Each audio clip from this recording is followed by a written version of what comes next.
บัดจิมโตสมเลยบอดจากเปรียมบัดบอดนี่คือบอดประเพณีมาอย่างเหมือนไหนหรอให้ชมตื่นใจแต่ให้บางคนยังไอเรียนบ้านเรียนคนไหนในไปเรียนยังเก่าตั้งแต่เบียดสุรุ่ยในสายยังตอนเจ็บปลาตรีกันนะจึงในไปยังเจอันนั้นไงสตอดกันยังปลาจึงนำตื่นใจได้จึงเรียนสันจึงขอเตะชิดสายคนไหนบ้างโดยตัวเตะ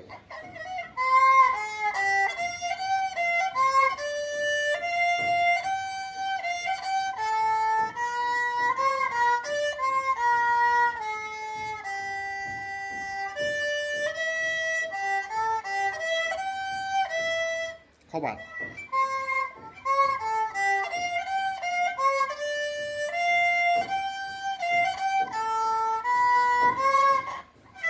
อะไรของเรา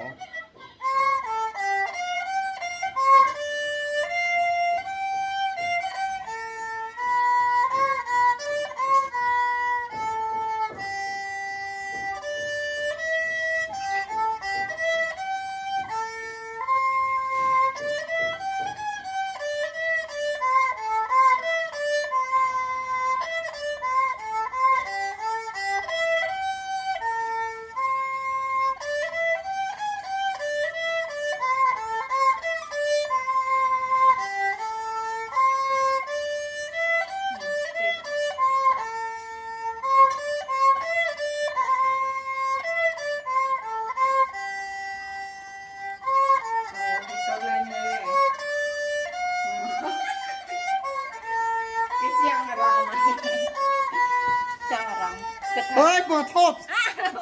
โอ้ยดักคอมเล่นหลังยู่อัพทั้งหมด